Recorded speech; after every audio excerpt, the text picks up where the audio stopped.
আসসালামু আলাইকুম। আসুন সব বালা। আমিও আপনারা দোয়ায় আল্লাহর রহমতে আছি অনেক বালা। আইলাম আর একটা মিনি ব্লগ লইয়া। আপনারা দেখলে ইউটিউব চ্যানেল রাজ হাসান। বিকালকে বেলা ফুয়ায় কইরা আব্বু চলো একটু ঘোরাঘুরি করি। আজকে ওয়েদার সুন্দর আছে। কইলাম চলো। বারোইয়া দেখি আসলে ওয়েদারটা খুব সুন্দর। কইতে আর আপনারা লগে শেয়ার করি। ও দৌকা পুরানো একটা বাড়ির মাঝে গিয়া ফয়লাও আমার ফুয়া বই গেছে। তখন উঠে গেছেন কইরা আব্বু আজকে তোমারে আমি দেখাই মধ্যে বাই যে অবাই যাইবা গিয়া ভিডিও করবা। কইলাম আচ্ছা ঠিক আছে। ও দৌকা তাই না ডাকিয়া ডিরেকশন দিরা। এই পুষ্কনি ঘাটও আমরা প্রায় সময় বই। ও তাই আজকে বইছই কইরা আব্বু আজকে আমি বেশি ভিডিও থাকবো। কইলাম আচ্ছা ঠিক আছে। পুষ্কনি দেখানি ওয়েদার কত সুন্দর আজকে ও দৌকা তাই যে বাপ লইয়া বইছই। যদিও হে হাতার পারে না এর বাদে রিক্স লইয়া বইছে ও দৌকা এখন একটা পুরানা দালান কোঠা তাইয়া বইছই। তখন গিয়া তাই উবাইবা ও দৌকা উবাইছই যে বাপ লইয়া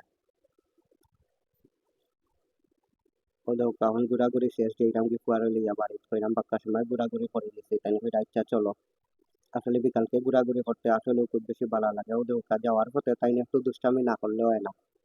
তখন আরো বাড়ির মুখে গিয়া ঢুকি দিলা কইরাম যাইও না এই বাড়িতে গেলে মানুষে মারবো। ও আচ্ছি বাড়ির এখন দাঁত এর মাঝে গরু দুইটা মাইর করে। আচ্ছা আপনারা ভালো থাকুকা দেখো নেক্সট কোনো ভিডিও।